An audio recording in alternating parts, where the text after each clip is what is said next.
Hello friends, welcome to real chemistry. और आज हम लोग देखने वाले हैं थर्मोडायनेमिक्स का थर्ड लेक्चर। और इसके अंदर हम लोग करने वाले हैं कि थर्मोडायनेमिक्स का जो फर्स्ट लॉ है उसको डिफरेंट प्रोसेस में उसका फॉर्मूला कैसे बदलता है, क्या अंडरस्टैंडिंग रखनी है। और आगे चल के हम लोग पढ़ेंगे reversible, irreversible process and reversible work done and irreversible work done and then उसके न्यूमेरिकल। So continue watching. और मेरा नाम है Anand. Thank you very much. चलिए, आज के लेक्चर के अंदर फर्स्ट लॉ ऑफ थर्मोडायनेमिक का जो मैथमेटिकल अप्रोच है फर्स्ट लॉ का, वो कुछ इस तरीके से है। Delta U is equal two plus और माइनस क्यू प्लस और माइनस डब्ल्यू, जो आपने प्रीवियस लेक्चर में देखा होगा। प्लस क्यू का मतलब हीट अंदर आती है, माइनस क्यू का मतलब हीट बाहर जाती है, प्लस डब्ल्यू का मतलब work done by on the system and minus W का मतलब है work done by the system. आई बात समझ में? अब इसका डिफरेंट तरीके से अगर मैं प्रोसेस को कैरिड आउट करता हूं तो इस फॉर्मूला के ऊपर क्या फर्क पड़ेगा। एमसीक्यू के आसपास आपको अगर जाना है तो ये टॉपिक बहुत इंपॉर्टेंट है, क्योंकि डायरेक्ट आपको पता होना चाहिए एमसीक्यू सॉल्व करते वक्त कि आइसोथर्मल प्रोसेस है तो क्या मतलब है, आइडियाबैटिक प्रोसेस है तो क्या मतलब है, आइसोकोरिक प्रोसेस है तो क्या मतलब है। ओके, तो देखते हैं कि आपको यहां पे सबसे पहले समझना यह है कि कोई भी सिस्टम जो होता है उसके अंदर जो हीट आती है उस हीट को हम लोग बोलेंगे इनकम। इसके अंदर दो पार्ट है बेटा, ठीक है। इसको ऐसे लिख सकते हैं, साइन कन्वेंशन अभी नहीं लिखा है, नॉर्मल मैथमेटिकल साइन है। अब बेटा जो ये है उसको हम क्या बोलेंगे, इनकम। आपके घर में आने वाली इनकम। इनकम कितने हिस्सों में बढ़ जाती है? इनकम दो पार्ट में बढ़ जाती है। एक होता है सेविंग एंड दूसरा होता है एक्सपेंसेस। तो ये पार्ट जो है वो सेविंग है, राइट, और ये पार्ट जो है वो एक्सपेंसेस है। ये सेविंग, ये इनकम, ये एक्सपेंसेस। तो ये घर में आने वाली इनकम है। अब इसमें तीन अलग अलग सिचुएशन हम लोग लेते हैं। मान लीजिए कि इनकम जीरो हो गई, लॉकडाउन लग गया था कोविड में, तब इनकम जीरो हो गई थी। अब ये जीरो इनकम है, फिर भी हमारा एक्सपेंसेस चल रहा है, तो वो खर्च करने के लिए जो मनी है वो कहां से आएगी और उससे हमारी सेविंग में क्या फर्क पड़ेगा। देखिए, तो एक्सपेंस अगर हो रहा है तो सेविंग जो है वो डेल्टा यू यानी change in saving, right, change आएगा। जितना एक्सपेंसेस है उतनी ही सेविंग में बदलाव आएगा। यानी क्यू जो है वो इनकम है, अगर वो जीरो हो जाता है तो क्या होता है, समझो कि इनकम है ही नहीं, क्यू जीरो। तो हमारा फॉर्मूला था Q is equal to delta U minus W. इसमें ये जीरो हो गया तो delta U is equal to W आपको सोचना है। अब Q जीरो होने का मतलब क्या है? Q जीरो होने का मतलब है एडियाबैटिक प्रोसेस। क्या है बेटा? Adiabatic process. ओके, दूसरी प्रोसेस लेते हैं। अगर मैंने बता दिया कि एडियाबैटिक प्रोसेस है तो आपको डायरेक्टली यहां पे जाना है। दूसरा कि अगर जो सेविंग है वो जीरो हो गया, सेविंग क्या है? डेल्टा यू, इसको मैं स्टोरेज या सेविंग बोलता हूं। अगर सेविंग हो ही नहीं रहा है तो जितनी भी इनकम आ रही है वो सारा का सारा किस में जा रहा है? खर्च करने में जा रहा है, एक्सपेंसेस में जा रहा है। आपको सिस्टम की तरह सोचना है कि सिस्टम के अंदर एनर्जी आई, लेकिन वो एनर्जी से इंटरनल एनर्जी में बदलाव हुआ ही नहीं, तो सारी एनर्जी कहां पे लग गई है? वर्क डन करने में लग गई है, राइट। तो जितनी इनकम आई, जितनी एनर्जी आई, वो दो हिस्सों में बटेगी, एक इनकम और एक सेविंग। इनकम जो है वो दो हिस्सों में बटेगी, एक सेविंग और एक एक्सपेंसेस। मान लीजिए सेविंग हो ही नहीं रही है तो सारी चीज एक्सपेंसेस में चली जाएगी। इसका मतलब ये हुआ। डेल्टा यू कब जीरो होगा बेटा? आइसोथर्मल प्रोसेस जो होता है, क्या होता है? थर्मल प्रोसेस जब होता है, आइसोथर्मल का मतलब होगा T, temperature constant, but T is directly proportional to U. अगर टेम्परेचर बदल नहीं रहा है, राइट, टेम्परेचर कांस्टेंट रह रहा है, आइसोथर्मल का क्या मतलब है? आइसोथर्मल का मतलब है टेम्परेचर कांस्टेंट। क्या मतलब है? Temperature constant. अगर टेम्परेचर कांस्टेंट है तो इंटरनल एनर्जी भी कांस्टेंट है। अगर इंटरनल एनर्जी कांस्टेंट है तो delta U is equal to क्या आएगा? 0। एडियाबेटिक प्रोसेस तो Q0, आइसोथर्मल प्रोसेस तो डेल्टा U 0। समझ आ रहा है? और डेल्टा U 0 है तो Q is equal to minus W होगा। जितनी इनकम उतना ही एक्सपेंस। ओके, ये तीसरा प्रोसेस हम लोग देख रहे हैं। इसमें इनकम 0 कर दिया तो Q 0 हो गया, इसके अंदर सेविंग 0 हो गई तो Q is equal to minus W हो गया। अब इसके अंदर मैं खर्च यानी एक्सपेंसेस को 0 कर देता हूं। एक्सपेंसेस अगर 0 हो गया इट मींस वर्क डन 0 हो गया। क्या 0 हो गया? वर्क डन 0 हो गया। वर्क डन 0 होने का मतलब है W 0 हो गया। थोड़ा शांति समझिए। W का फॉर्मूला मैंने बताया था P एक्सटर्नल dV और डेल्टा V से, यस और नो? यही तो था। हाँ, तो इसमें ये W 0 होने का मतलब है P एक्सटर्नल 0 हो जाए या फिर dV यानी चेंज इन वॉल्यूम 0 हो जाए। चेंज इन वॉल्यूम 0 कब होगा? जब आइसोकोरिक प्रोसेस होगी। कौन सी प्रोसेस? Isochoric process. तो उसमें डेल्टा V 0 होता है और अल्टीमेटली वर्क डन 0 हो जाएगा। लेकिन एक और है जिसमें ये 0 होने से आपका वर्क डन 0 हो जाएगा, वो है P एक्सटर्नल। यानी कि गैस अगर वैक्यूम के अंदर एक्सपांड हो रही है against the vacuum, against the vacuum मतलब सर कुछ है ही नहीं। कुछ है ही नहीं का मतलब यह है कि उसमें एक्सटर्नल प्रेशर लगेगा ही नहीं। अब एक्सटर्नल प्रेशर लगेगा ही नहीं मतलब P एक्सटर्नल 0। तो कब होगा P एक्सटर्नल 0? जब आइडियल गैस या कोई गैस को न्यूमेरिकल में यह बताया गया है कि एक्सपांड इन वैक्यूम। जब एक्सपांड इन वैक्यूम होता है, जब क्या होता है? Expand in vacuum. Expand in vacuum अगर होता है, एक्सपांड इन वैक्यूम, तो P एक्सटर्नल बेटा 0 लेने का, राइट? और तब वर्क डन 0 आएगा और यहां पे भी वर्क डन 0 आएगा। तो एक्सपेंसेस खर्च होने के दो परिस्थिति है। एक्सपेंस मतलब वर्क डन, और वर्क डन 0 होने के लिए दो चीज चाहिए। एक आइदर वर्क डन का फॉर्मूला याद कीजिए, minus P external dV, P external 0 तो work done 0, either isochoric process तो वर्क डन 0।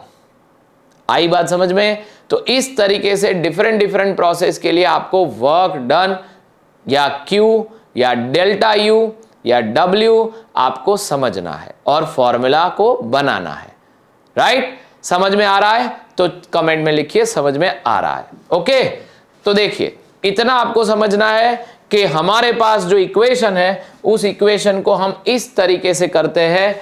Q का मतलब है इनकम, सिस्टम में आने वाली हीट, जो दो हिस्सों में बटेगी, एक है सेविंग, दूसरा है एक्सपेंसेस। आई बात समझ में? तो अगर पहली बात कि अगर इनकम 0 तो जितना भी वर्क हो रहा है वो सेविंग में से हो रहा है।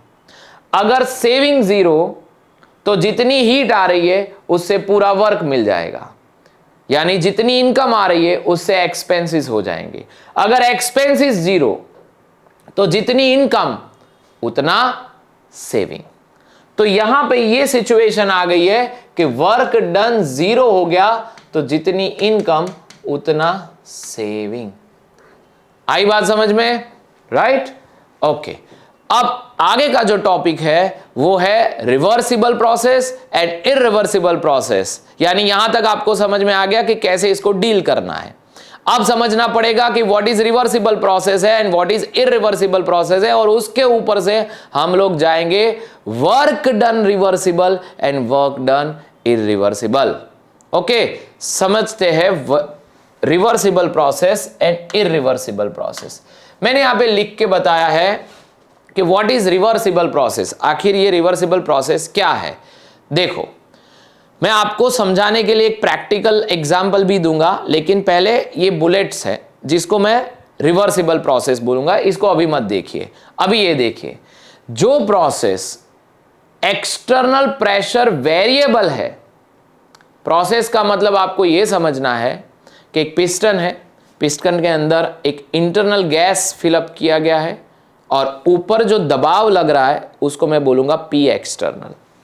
ये पिस्टन है, इसके अंदर जो गैस है, और वो जो गैस है,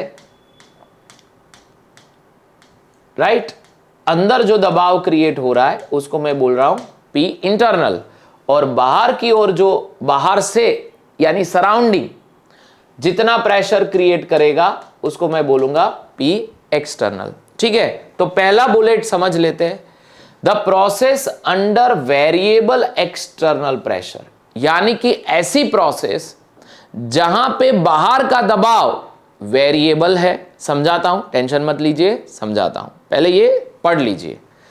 दूसरा, माइक्रोस्कोपिक चेंज हो रहा है सिस्टम में, बहुत ज्यादा बड़ा बदलाव नहीं हो रहा है, छोटे छोटे बदलाव या चेंज अकर करके हमारी सिस्टम फाइनल डेस्टिनेशन तक पहुंच रही है, राइट। दूसरा, infinite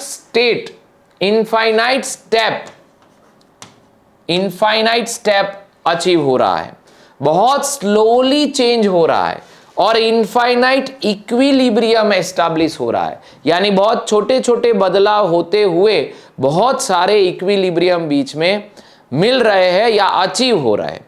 system and surrounding, P external and P internal, system मतलब P internal, pressure internal, surrounding का प्रेशर मतलब पी एक्सटर्नल।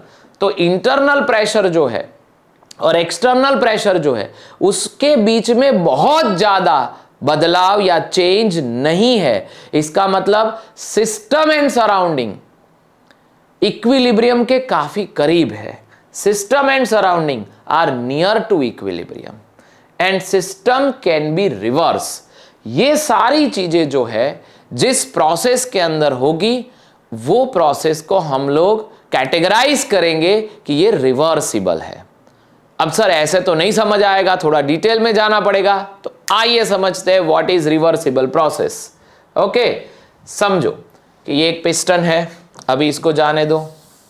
हाँ, ये एक पिस्टन है और पिस्टन के अंदर एक गैस फिलअप हो रही है। गैस में इंटरनल प्रेशर जो एक्सर्ट हो रहा है, मान लीजिए कि वो 10 atm है, ठीक है, माना, और बाहर का एक्सटर्नल प्रेशर जो है वो 1 atm है। तो मैंने यहां पे एक हाइपोथेटिकल एक्सपेरिमेंट बनाया है ऑन पेपर, और उससे आपको ये सारी चीजें विजुलाइज हो जाएंगी कि आखिरकार ये रिवर्सिबल प्रोसेस क्या है। तो कैसे समझना है, समझते हैं कि मान लीजिए कि इंटरनल प्रेशर बहुत ज्यादा है एक्सटर्नल प्रेशर से, तो नेचुरली ये पिस्टन जो है वो ऊपर की ओर उठने लगेगा, लेकिन उठने देना नहीं है, राइट, यानी कि उसको रोक के रख सके ऐसा यहां पे सैंड पार्टिकल फिलअप करने हैं। मिट्टी यहां पे डाल दीजिए, छोटे छोटे मिट्टी के कण उतना डालिए कि अंदर और बाहर का प्रेशर, बाहर जो प्रेशर लग रहा है बाहर की ओर वो 1 atm है, उसको बढ़ा दिया, और अंदर जितना भी प्रेशर है 10 atm, राइट, वो पिस्टन ऊपर की ओर नेचुरली जाने की ट्राई करेगा, लेकिन जाने देना नहीं है, और वो ना जा पाए यानी काउंटर प्रेशर उतना ही लग जाए, वैसी सिचुएशन का निर्माण करना है। हां, कर दिया सर, अब ये 10 atm है। तो अब system and surrounding P internal and P external क्या है, इक्विलिब्रियम पे है, राइट? ऐसा एक्सपेरिमेंट मैंने किया नहीं है, लेकिन ये समझने के लिए ये एक्सपेरिमेंट काफी काफी काफी हेल्पफुल है दोस्तों, राइट? तो ध्यान से समझना और बाद में कमेंट भी करना कि आपको कैसा लगा, ठीक है? अब मैं यहां पे क्या करता हूं, रिवर्सिबल प्रोसेस को एक्सप्लेन करने के लिए मैंने ये एक्सपेरिमेंट बनाया है। अब मैं यहां पे करता हूं और क्या करता हूं, एक सैंड पार्टिकल को पिक करता हूं। पिक क्या करता हूं, एक सैंड पार्टिकल को, एक पार्टिकल को यहां पे उठा के उसको अलग कर देता हूं। उससे क्या होगा, सिस्टम एंड सराउंडिंग के बीच में जो इक्विलिब्रियम एस्टैब्लिश था, इक्विलिब्रियम का मतलब है पिस्टन ना तो ऊपर जा रहा है ना तो नीचे आ रहा है, यानी दोनों जगह से इक्वल प्रेशर मेंटेन है, तो पिस्टन ऊपर भी नहीं जाएगा नीचे भी नहीं आएगा, उसको इक्विलिब्रियम बोलते हैं। लेकिन वही इक्विलिब्रियम को मैंने कर दिया disturb by picking up one sand particle. एक सैंड पार्टिकल को उठा लिया तो क्या हुआ, एक्सटर्नल प्रेशर थोड़ा सा बदल गया, चेंज हो गया, माइक्रोस्कोपिक चेंज आया ना, और उसकी वजह से ये प्रेशर थोड़ा सा कम होगा। से यस और नो? यस, हाँ, थोड़ा सा कम होगा, एक्सटर्नल प्रेशर थोड़ा सा कम होगा, और उसकी वजह से ये प्रेशर थोड़ा सा डोमिनेंट होगा यानी पावरफुल होगा, और उसकी वजह से ये पिस्टन स्लाइटली ऊपर की ओर उठेगा, राइट? तो P external and P internal पहले था सेम, लेकिन एक सैंड पार्टिकल उठाने से उसमें dP जितना चेंज आया, उसमें कितना चेंज आया, dP जितना चेंज आया, और उसकी वजह से P एक्सटर्नल थोड़ा सा कम हो गया, और उसकी वजह से P इंटरनल थोड़ा सा ज्यादा हुआ है। लेकिन अब जैसे जैसे पिस्टन ऊपर उठ जाएगा, वापस से P इंटरनल जो है वो एक्सटर्नल जितना ही हो जाएगा। फॉर एग्जाम्पल आप लिख लीजिए कि 10 ATM था, एक सैंड पार्टिकल उठाया, अब हो गया है ये 9.9 और ये हुए 10, लेकिन पिस्टन जब ऊपर उठेगा तो ये भी क्या हो जाएगा, 9.9, अगेन एक इक्विलिब्रियम एस्टैब्लिश होगा, राइट? तो ये इक्विलिब्रियम 9.9 वाला है, पहला वाला इक्विलिब्रियम 10 वाला था। ऐसे में सैंड पार्टिकल उठाता जाता हूं, P एक्सटर्नल थोड़ा थोड़ा कम होता जाता है और P इंटरनल बढ़ता जाता है, बढ़ रहा है, P इंटरनल बढ़ेगा फॉर अ वाइल, लेकिन जैसे ही पिस्टन स्लाइटली ऊपर उठेगा, स्लाइटली स्मॉल वर्क डन मिलेगा, और ऐसे बहुत सारे स्मॉल वर्क डन मिलते जाए, बहुत सारे इनफाइनाइट स्टेप को मैं अचीव कर लूं, और बाद में मेरा जो पिस्टन है वो फाइनल पोजीशन के ऊपर पहुंच जाए, ऐसा फाइनल पोजीशन के ऊपर पहुंच जाए। यहां पे हमारा सिस्टम का इनिशियल वॉल्यूम Vi था और यहां पे फाइनल वॉल्यूम Vf था, तो क्या इसमें वर्क डन हुआ? हाँ हुआ। बहुत सारा वर्क डन को मैं इंटीग्रेट कर देता हूं, बहुत सारे स्मॉल वर्क डन को मैं इंटीग्रेट कर देता हूं, तो यहां से सिस्टम यहां तक पहुंची, उस दौरान कितना वर्क हुआ वो मुझे मिल सकता है। लेकिन सवाल वो नहीं है, सवाल यहां पे ये है कि P एक्सटर्नल जो है वो हम बार बार बदल रहे हैं, और इंटरनल प्रेशर उतना चेंज होते हुए वो पिस्टन को ऊपर उठा के वापस से सिस्टम को इक्विलिब्रियम पे ला रहा है। सो ऐसे बहुत सारे सैंड पार्टिकल मैं उठा लेता हूं। पहला सैंड पार्टिकल उठाया, P एक्सटर्नल 10 था, P इंटरनल 10 था, सैंड पार्टिकल उठाया, 9.9 हुआ, 10 रहा, तो ये दोनों सेम नहीं है, तो पिस्टन कहीं ऊपर जाएगा तब जाके ये सेम हो जाएंगे। सेम हो जाएगा मतलब external and P internal same है, मतलब कि इक्विलिब्रियम पे है। ऐसे बहुत सारे सैंड पार्टिकल धीरे धीरे धीरे एक एक करके उठाऊंगा तो पिस्टन धीरे धीरे ऊपर की ओर उठेगा। अब आपके दिमाग में सवाल होगा कि सर इसको मैं नीचे लाना चाहता हूं। कुछ नहीं करना है, सैंड पार्टिकल को वापस से भरने में स्टार्ट कर दीजिए, वापस सैंड पार्टिकल भरते जाइए, आपको इनिशियल सिचुएशन मिल जाएगी। तो system can be reverse by any moment, क्योंकि P एक्सटर्नल वेरिएबल है। अगर P एक्सटर्नल वेरिएबल ना होता तो system can not be reverse. P external variable है, इसीलिए सिस्टम रिवर्स हो रही है। आई बात समझ में? ओके, अब ये बुलेट को समझिए कि process under the variable external pressure, ठीक है, यही एक्सपेरिमेंट आपको याद रखना है। माइक्रोस्कोपिक चेंज हो रहे थे, हाँ हो रहे थे। Infinite step and slowly change हो रहा था, हाँ हो रहा था, राइट। और सिस्टम एंड सराउंडिंग बहुत करीब थे हर बार इक्विलिब्रियम से, हाँ ऐसा ही था, right. System can be reverse, yes, हम सैंड पार्टिकल को वापस रखते जाए तो सिस्टम रिवर्स होता जाएगा। तो ऐसे इनफाइनाइट प्रोसेस को, इनफाइनाइट स्टेप वाली प्रोसेस को हम लोग रिवर्सिबल प्रोसेस बोलेंगे। और रिवर्सिबल प्रोसेस के अंदर जो भी वर्क डन मिल रहा है उसको हम रिवर्सिबल वर्क डन को कैटेगराइज करेंगे। बात समझ में आ रही है? यस सर, इसका कंपैरिजन कीजिए दूसरे के साथ। अब दूसरा यही ऐसा ही चेंज आप सोचिए, यानी यहां पे भी VI है, V इनिशियल है, ठीक है। बाहर का जो प्रेशर है, अभी कलर बदल देते हैं दोस्तों तो आपको समझ में आएगा। बाहर का जो प्रेशर है यहां पे वो P एक्सटर्नल, अंदर का जो दबाव है वो P इंटरनल, ठीक है। लेकिन यहां पे एक्सटर्नल प्रेशर को आपको चेंज नहीं करना है। ये क्या है? 1 atm, समझ लीजिए। और P इंटरनल क्या है? 10 atm, ठीक है। क्या होगा? पिस्टन नेचुरली ऊपर की ओर लिफ्ट अप करेगा, तो लिफ्ट अप करने के बाद हमें VF मिल जाएगा। से यस और नो, क्या मिल जाएगा? यहां पे हमें VF मिल जाएगा, ठीक है। VF मिल गया यहां पे, ठीक है।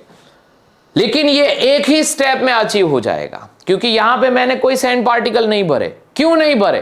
क्योंकि सैंड पार्टिकल उठाते वक्त P एक्सटर्नल जो था वो बदल रहा था, और P एक्सटर्नल वेरिएबल था। यहां पे P एक्सटर्नल क्या था? यहां पे variable.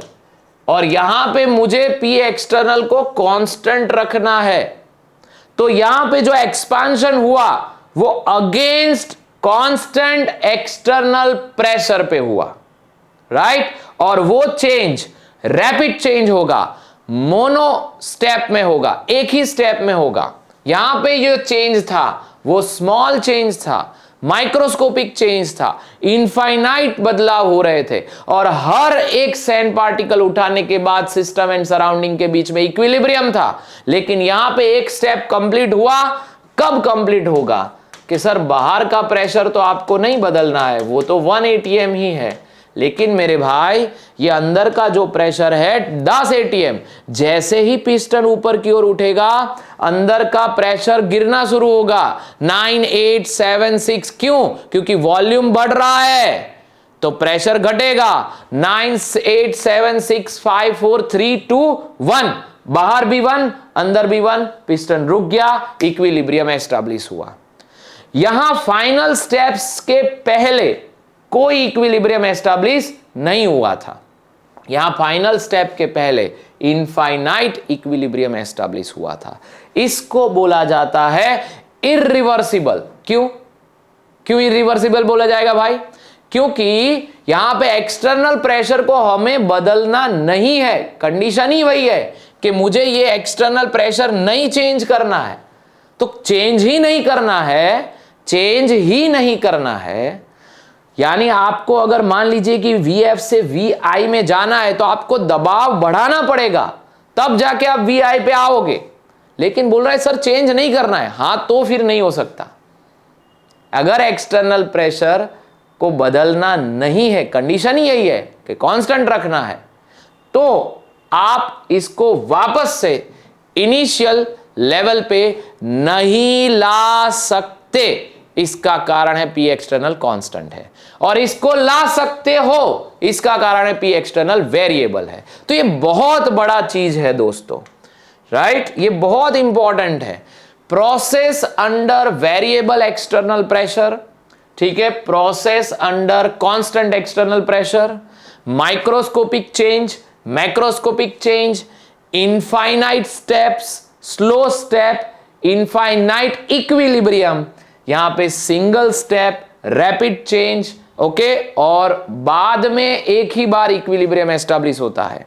System and surrounding are near to equilibrium, system and surrounding are far to equilibrium, system can not reverse at constant external pressure, constant external pressure, बराबर, और it can be reverse क्योंकि pressure variable है। आई बात समझ में आ रहा है तो दोस्तों कमेंट करना मत भूलना, ठीक है। चलिए आगे बढ़ते हैं।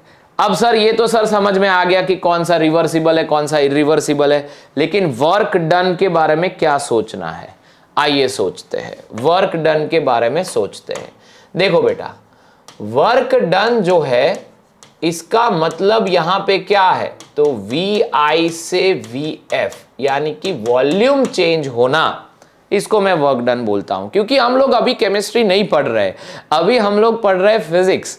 ये क्लासिकल थर्मोडायनेमिक्स है बेटा, और क्लासिकल थर्मोडायनेमिक्स में क्या होता है कि आपको पहले फिजिक्स ही पढ़ना है, ठीक है। क्लासिकल थर्मोडायनेमिक्स यानी फिजिक्स है, तो फिजिक्स पढ़ना है और फर्स्ट लॉ ऑफ थर्मोडायनेमिक पूरा फिजिक्स पढ़ना है, उसके बाद हम लोग थर्मोकेमिस्ट्री में एंटर करेंगे, ठीक है। चलिए, तो वर्क डन यानी क्या, तो सिस्टम के अंदर वॉल्यूम चेंज होना, VI से VF होना, यही वर्क डन है, under the constant external pressure and under the variable external pressure.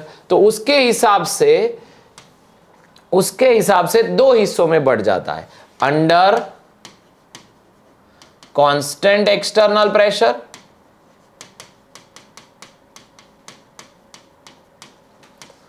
And under variable external pressure.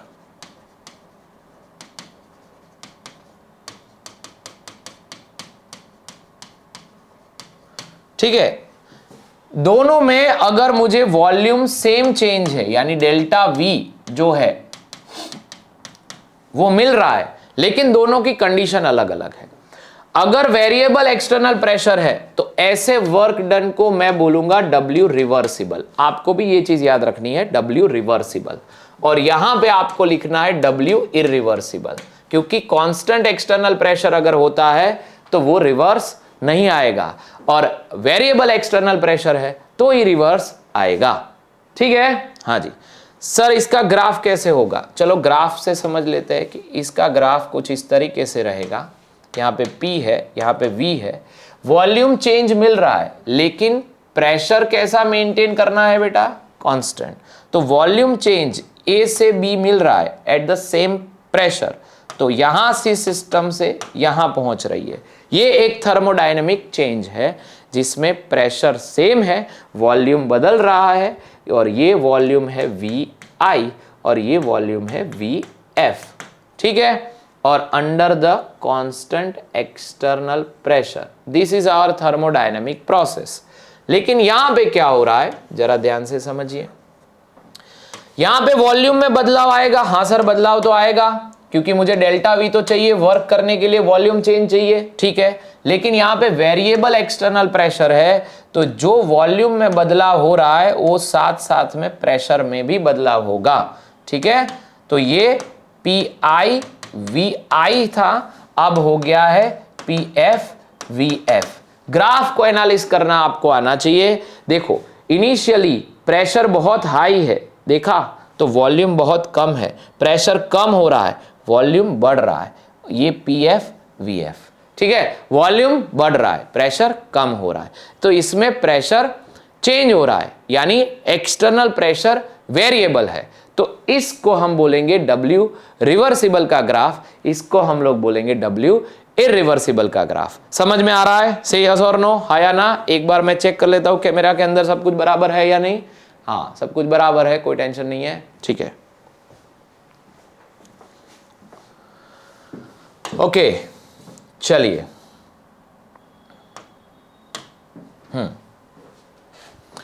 अब आपको अगर वर्क डन फाइंड करना है तो एक चीज आपको याद रखनी होगी कि वर्क डन फाइंड करने के लिए आपको समझना है एरिया अंडर द कर्व। क्या समझना है बेटा, एरिया अंडर द कर्व। ठीक है, एरिया अंडर द कर्व।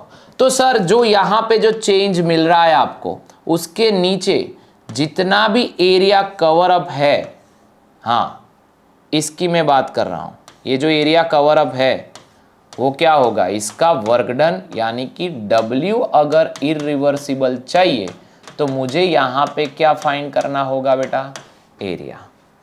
इसमें क्या है, तो ये जो वर्क डन मिल रहा है आपको, ये जो वर्क डन मिल रहा है आपको, उसके नीचे यानी ये जो कर्व है, कर्व के नीचे जितना एरिया कवर अप है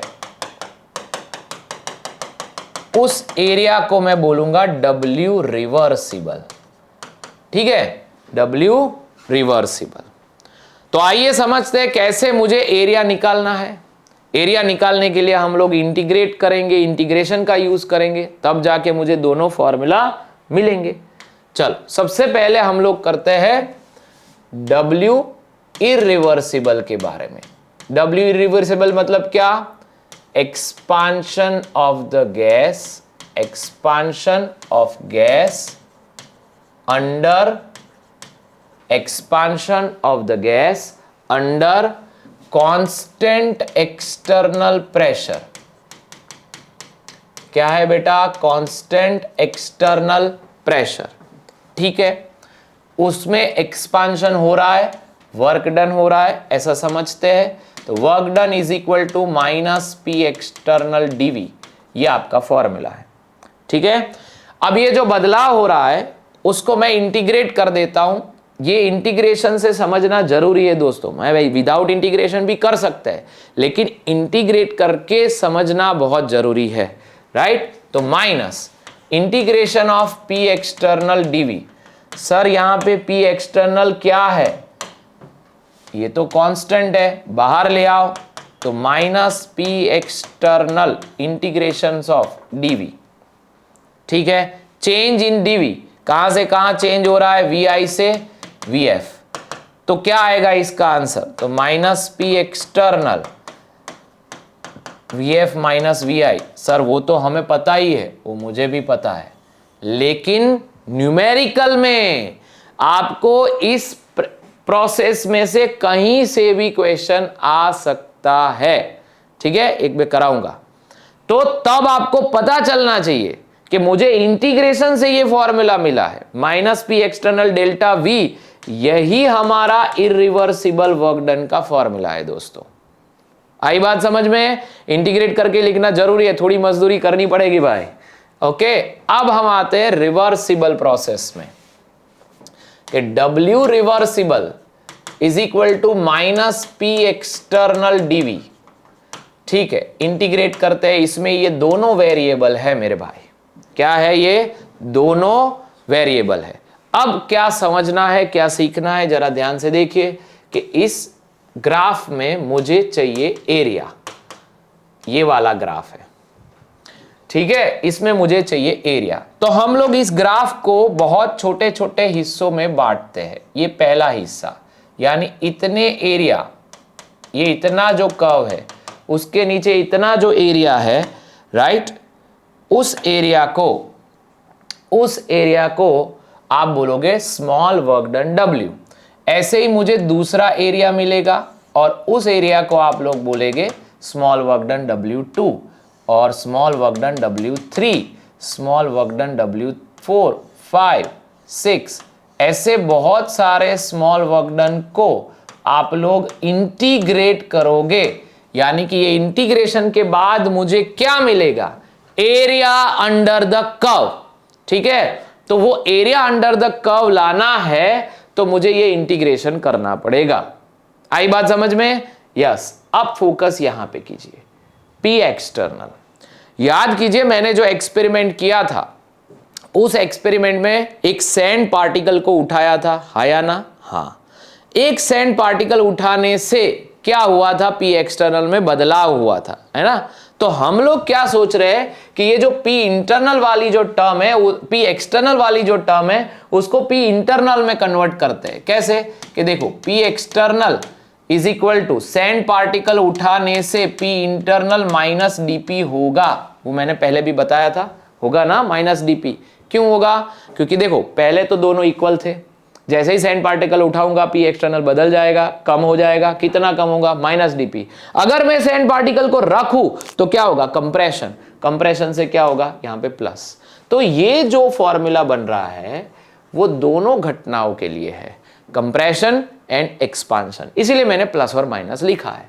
अब ये वैल्यू को मैं यहां डाल देता हूं, तो W reversible is equal to minus P internal plus और माइनस dp ब्रैकेट एंड क्या आएगा? dv। ठीक है, तो इस dv को मैं यहां पे मल्टीप्लाई कर देता हूं, minus P internal dv plus और माइनस dp इंटू dv होगा। बोलो हाँ या ना? ठीक है, अब dp का मतलब क्या है? Small change in pressure. dv का मतलब क्या है? Small change in volume. दोनों बहुत स्मॉल है, मल्टीप्लाई करेंगे और स्मॉल आएगा तो इसको निग्लेक्ट कर लेते हैं, नेग्लिजिबल है ये।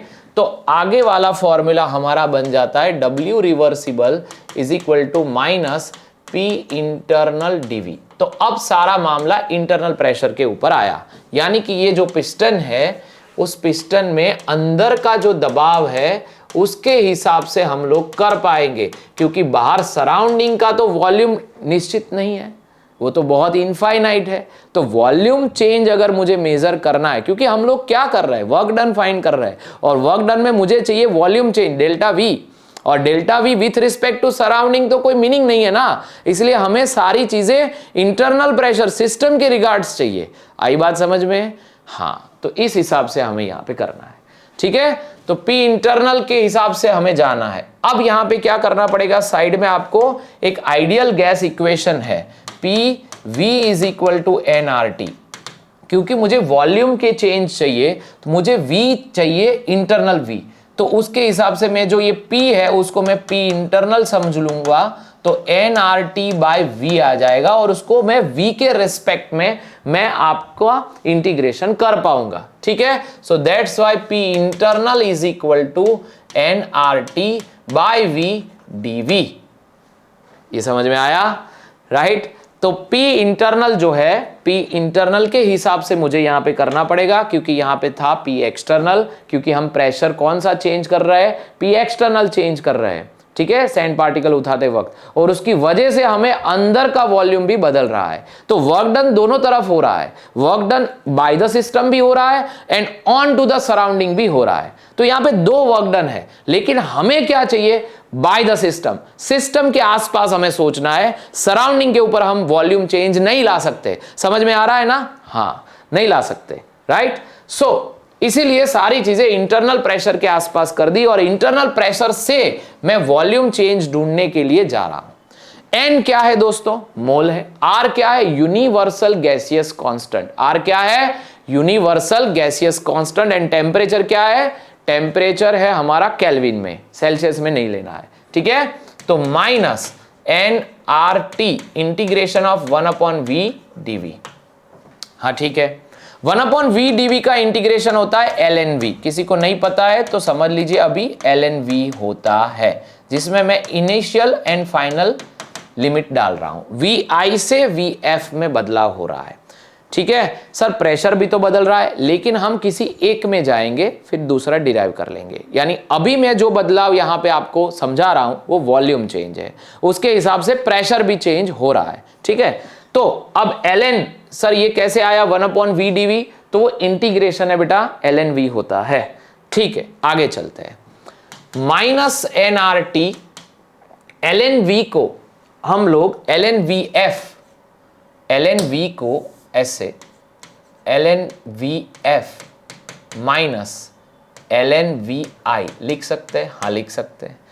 ln एक्चुअली लॉग ही है to the base of e, तो आपको ln अगर आप साइड में ले लोगे तो ये लॉग का फॉर्मूला है बेटा कि ln vf अपॉन vi होगा। राइट, अब ln को मुझे लॉग में कन्वर्ट करना है तो 2.303 से मल्टीप्लाई करना होगा nRT। इसमें ज्यादा मत जाइए अभी, लॉग में। ठीक है, देखो log a, लॉग का थोड़ा ऑपरेशन देख लो। log a इंटू बी अगर होता है तो उसको log अप्लाई करेंगे तो log a plus log b होगा। log a बाय b होता है तो क्या लिखेंगे हम, log a minus log b लिखेंगे, राइट। और log a to the power b होता है तो b log a आएगा। तो सर यहां तो ln है, ln एक log का ही टाइप है। ln में से log में अगर आपको कन्वर्ट करना है कोई भी चीज तो इस कांस्टेंट से मल्टीप्लाई करना पड़ेगा, ये बात दिमाग में रखिए, राइट। तो ये जो फाइनल फॉर्मूला आया W रिवर्सिबल का वो इस तरीके से -2.303 nRT log of VF upon VI। ये कौन सा फॉर्मूला है कि ये जो ग्राफ है हमारा, ये जो ग्राफ है हमारा, ये जो ग्राफ है, ये जो कर्व है, इस कर्व के नीचे जो एरिया है वो एरिया इस फॉर्मूला से आपको मिलेगा -nRT 2.303 log of VF upon VI। ये उसका फॉर्मूला है। आई बात समझ में? तो दोनों वर्क डन हमने यहां पे एस्टैब्लिश कर दिए कि अगर न्यूमेरिकल में ये पूछा है कि एक आइडियल गैस है या कोई गैस है वो अंडर कांस्टेंट एक्सटर्नल प्रेशर पे एक्सपांड हो रहा है तो उसमें वर्क डन इरिवर्सिबल होगा, लेकिन अगर वेरिएबल एक्सटर्नल प्रेशर पे वो एक्सपांड हो रहा है तो उसको हम बोलेंगे रिवर्सिबल वर्क डन। तो दोनों का फॉर्मूला अलग है, दोनों को अप्लाई कैसे करना है वो हम लोग अभी देख रहे हैं, ठीक है। चलिए, तो अभी हमारे पास दो फॉर्मूला आ चुके हैं भाई। पहला फॉर्मूला कौन सा था, तो कि वर्क इरिवर्सिबल, क्या फॉर्मूला, -P एक्सटर्नल dV। दूसरा वर्क रिवर्सिबल, उसका क्या formula, -nRT 2.303 log of VF by VI। ये इसका फॉर्मूला। आई बात समझ में? हाँ सर, VF बाय VI सिर्फ वॉल्यूम चेंज से आपने बताया, प्रेशर का नहीं बताया। देखो बेटा बता देता हूं, प्रेशर एंड वॉल्यूम, कोई भी गैस होता है उसमें प्रेशर एंड वॉल्यूम जो होता है वो इनवर्सली प्रोपोर्शनल होता है। यानी कि यही फॉर्मूला को आप ऐसे कर सकते हो कि P इज इक्वल टू, यहां पे लिखाओगे तो क्या, ये बॉयल्स लॉ है, K बाय V। तो P V is equal to क्या आएगा, K। इसका मतलब ये हुआ कि P I V I is equal to P F V F होगा। हाँ, तो V F by V I क्या आएगा, P I by P F, right. देखिए प्रेशर एंड वॉल्यूम दोनों इनवर्सली प्रोपोर्शनल है, यानी प्रेशर दबाव बढ़ेगा तो वॉल्यूम कम होगा, सिंपल बात है। तो अगर मैं इक्वल टू लगाता हूं तो मुझे कोई कांस्टेंट लगाना पड़ेगा, इसका मतलब है पी एंड वी का मल्टीप्लीकेशन हर बार कांस्टेंट रहेगा। इसका मतलब है P I V I is equal to P F V F, और इसका मतलब है V F upon V I is equal to P I upon P F. तो अब ये फॉर्मूला आपको ऐसे लिखना पड़ सकता है कभी कभी, -2.303 nRT log ऑफ, अब आएगा VF अपॉन VI का मतलब है PI upon PF, pressure change. उस तरीके से भी आप वर्क डन फाइंड कर सकते हो। आई बात समझ में? ठीक है, चलो अब न्यूमेरिकल करते हैं दोस्तों फटाफट से। देखो न्यूमेरिकल में हमारे पास है ये पहला न्यूमेरिकल, इसको जरा समझिए। Calculate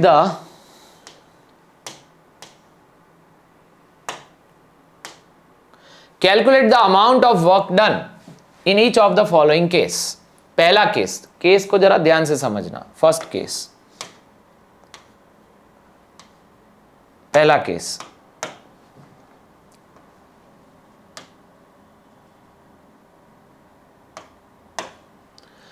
one mole of an ideal gas contain in a bulb of 10 litre capacity. एक ऐसा बल्ब समझिए जिसकी 10 लीटर कैपेसिटी है, इसमें एक सेपरेटर लगाया हुआ है और उसका जो है वो दूसरे ऐसे बल्ब के साथ जोड़ दिया है। तो दूसरा बल्ब जो है उसकी कैपेसिटी जो है वो कुछ अलग है, ठीक है। देखिए, एक मोल ideal gas contain in a 10 litre, इसकी कैपेसिटी क्या है बेटा, 10 लीटर। एट 1 बार प्रेशर देख लीजिए, 1 बार एक यूनिट है प्रेशर का, is allowed to enter into evacuated bulb, यानी ये भरा हुआ है, और ये कौन सा है, इवैक्यूएटेड। दोस्तों इवैक्यूएटेड का क्या मतलब होता है, इवैक्यूएटेड का मतलब है खाली वैक्यूम है जिसके अंदर, और सेपरेटर से ये अलग किया हुआ है। ठीक है, अगर मैं ये सेपरेटर ओपन कर देता हूं, अगर मैं सेपरेटर ओपन कर देता हूं तो क्या होगा, ये सारा गैस इसके अंदर एक्सपांड होगा। तो क्या हो रहा है, थर्मोडायनेमिकली एक्सपांशन हो रहा है। किसके अंडर में हो रहा है एक्सपांशन, एक्सपांशन होते हुए आपको क्या मिलेगा बेटा, हमेशा ही एक्सपांशन होगा तो डेल्टा वी मिलेगा। ठीक है, लेकिन कौन से प्रेशर के अगेंस्ट हो रहा है, एक्सटर्नल प्रेशर क्या है सर, यहां पे तो इवैक्यूएटेड बल्ब लगाया है, यानी कि इसके अंदर वैक्यूम है भाई, इसके अंदर क्या है, वैक्यूम है। तो अंडर द एक्सपांशन हमें मिल रहा है against vacuum, against vacuum. Vacuum के अंदर पी एक्सटर्नल क्या रहेगा, जीरो। पी एक्सटर्नल जहां पे जीरो होता है उस एक्सपांशन को क्या बोला जाता है, फ्री एक्सपांशन। यानी कि पी एक्सटर्नल जीरो हो रहा है तो वर्क डन जो रहेगा बेटा वो जीरो हो जाएगा, यानी पहले सिचुएशन का आंसर आएगा जीरो, क्योंकि पी एक्सटर्नल जीरो है। जब कभी भी आपको ऐसा किया, ऐसा पूछ लिया कि under the ideal gas is expand under the vacuum, under the P external zero, यानी वर्क डन जीरो। ठीक है, तो वर्क डन जीरो आएगा। दूसरा केस जो है उसको समझते हैं। इस केस में बताया कि एक मोल गैस, क्या बताया इसके अंदर कि एक मोल गैस जो है, 1 mole gas is allowed to expand from volume 1 litre to volume 5 litre against constant external pressure 1 bar. कौन सा external pressure, constant external pressure. आइए समझते हैं। तो कांस्टेंट एक्सटर्नल प्रेशर 1 लीटर से क्या हो रहा है 5 लीटर, यानी कि मुझे डेल्टा वी मिलेगा, हाँ सर मिलेगा, लेकिन एक्सपांशन कौन से अगेंस्ट में हो रहा है, तो कि अगेंस्ट कांस्टेंट एक्सटर्नल प्रेशर पे मिल रहा है, ऐसा हमें दिया गया है। कांस्टेंट एक्सटर्नल प्रेशर कितना है, पी एक्सटर्नल कितना है, 1 बार है दोस्तों, कितना है 1 बार।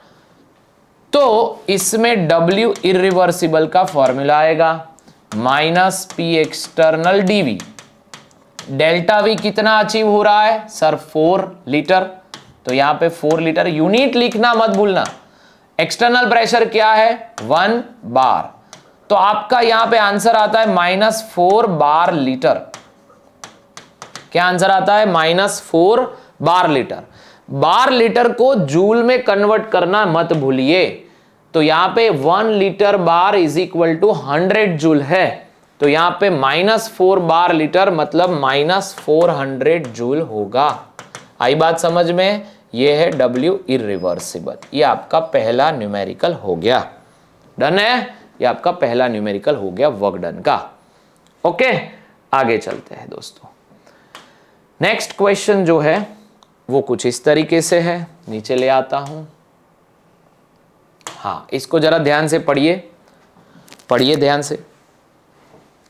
Calculate Q W and delta U 0.75 mole of ideal gas expand isothermally and reversibly. यहां पे दो जो वर्ड है ये वाला आइसोथर्मली एंड रिवर्सिबली, ये आइसोथर्मली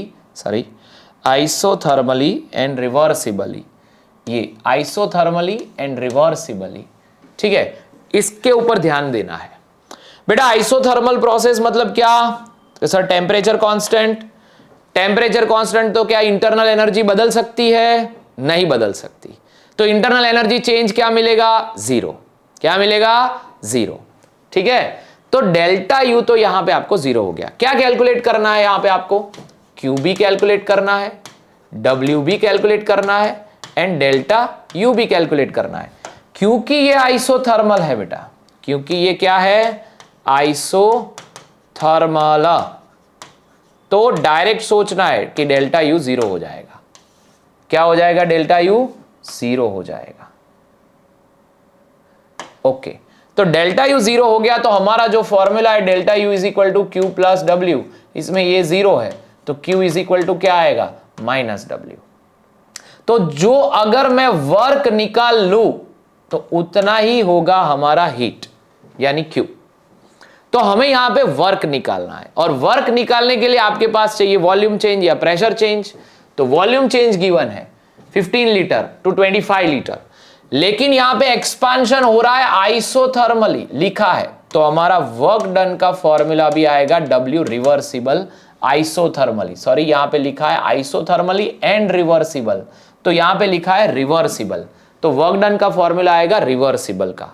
क्या फॉर्मूला है, minus NRT 2.303 log of VF upon VI। क्या फॉर्मूला है हमारा, minus NRT 2.303 log of VF upon VI।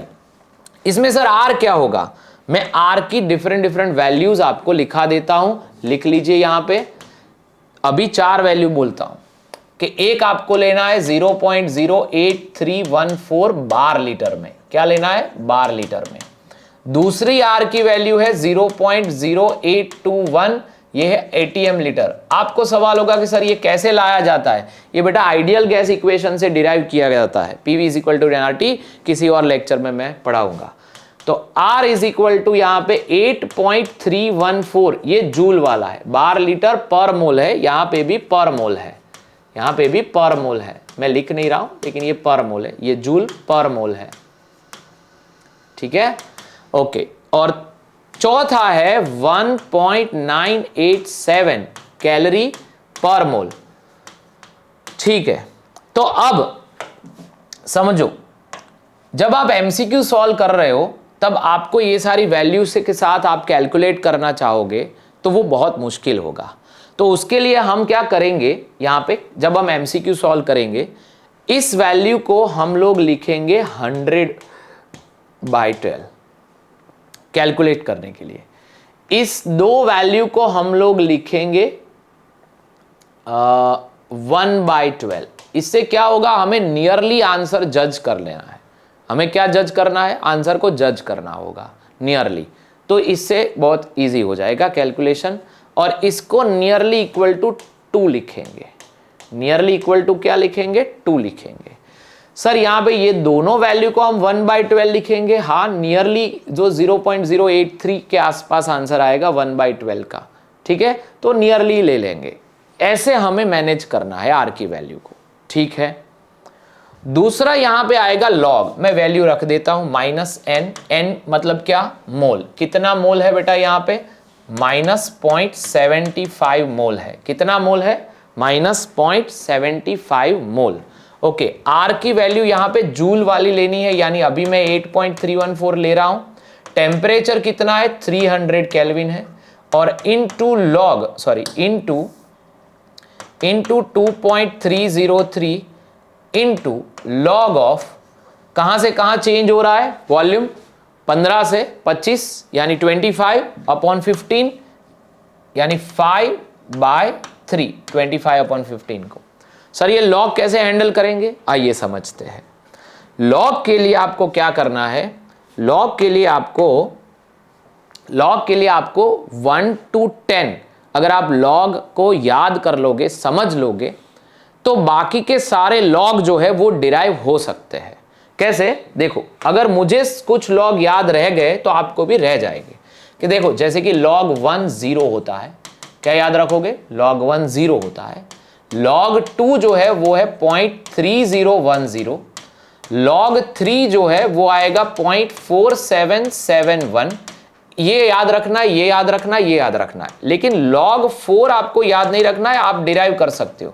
क्या log 4 को आप ऐसा लिख पाओगे, 2⁻², हाँ लिख सकते हैं। तो 2 log 2, तो 2 इंटू log 2 तो आपको पता है 0.3010, राइट। तो इसका आंसर आएगा 0.6020, ये log 4 आया। तो इसको याद नहीं रखना है, ऐसे डिराइव करना है आपको, ठीक है। देखिए फिर log 5 आपको अगेन याद रखना पड़ेगा, that is 0.6990, nearly equal to मैं लिखूंगा 0.7, ठीक है। log 6 आपको याद नहीं रखना है, क्योंकि log 6 एक्चुअली आप ऐसे लिख सकते हो 2 इंटू 3, तो लॉग ऑपरेशन हम करते हैं तो क्या आएगा, log 2 प्लस log 3। log 2 आएगा 0.3010 एंड log 3 आएगा 0.4771, जो मैंने ऑलरेडी आपको बता दिया है। तो इसका नियरली आंसर आएगा 0.77। ठीक है, log 8 आपको वापस से याद नहीं करना है, इसको आप क्या करोगे, log 2 2 log 2 2 इंटू 0.3010, 2 log 3 आएगा, sorry, log 2 to the power 3, तो 3 log 2, तो 3 इंटू 0.3010, तो 0.9030, ये इसका log आएगा। वैसे ही log 9 का 3 to the power 2 और log 10 होगा 1। इस तरीके से आपको log डील करना है। ठीक है, तो log डील करोगे तो log 5 यानी ये जो फॉर्मूला आएगा -0.75 into 8.314 into 300 into 2.303 and log 5 क्या रहेगा बेटा, log 5 0.6990 डिवाइडेड बाय, अब डिवाइड नहीं करना है आपको, log आगे अप्लाई करना है तो माइनस आपको करना पड़ेगा, तो log अप्लाई कर लेते हैं, रुको जरा। तो यहाँ पे आएगा log 0.6990 माइनस log 3 का होगा log 5 6990 0.6990 एंड log 3 का होगा 0.4771। ठीक है, अब इसका आप करोगे आगे तो आपको आंसर मिल जाएगा। ठीक है, तो आप आंसर कमेंट बॉक्स में रखिए। तो आज का लेक्चर हम यहां पर रखते हैं और नेक्स्ट लेक्चर के अंदर इसके फर्दर न्यूमेरिकल हम लोग प्रैक्टिस करेंगे। Thank you very much, thank you.